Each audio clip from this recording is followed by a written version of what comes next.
Hi friends, இன்றைக்கி வந்துட்டு வீட்டிலையே டீ கடை போண்டா எப்படி செய்கிறதுன்னு வாங்க பார்க்கலாம். ஒரு பாத்திரம் எடுத்து வச்சுருக்கேன். 100 கிராம் அளவுக்கு மைதா மாவு எடுத்து வச்சுருக்கேன்.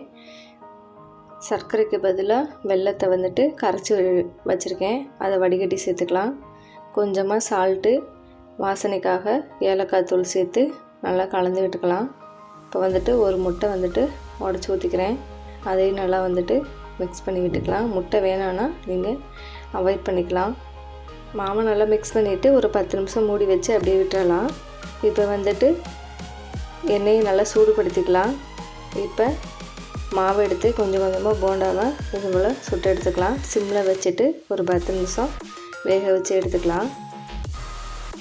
இப்போ வந்துட்டு டீ கடையில் கிடைக்கக்கூடிய போண்டா வந்துட்டு ஈஸியாக நம்ம வீட்டிலையே 10 நிமிஷத்தில் ரெடி பண்ணியாச்சு. நீங்களும் இது போல் ட்ரை பண்ணி பாருங்கள். நம்ம வீடியோ பிடிச்சிருந்தா நம்ம வீடியோக்கு ஒரு லைக் கொடுத்துருங்க. நம்ம சேனலை சப்ஸ்கிரைப் பண்ணலன்னா சப்ஸ்கிரைப் பண்ணிடுங்க. மறக்காமல் பக்கத்தில் இருக்க பெல் ஐக்கானை கிளிக் பண்ணிடுங்க. தேங்க்ஸ் ஃபார் வாட்சிங்.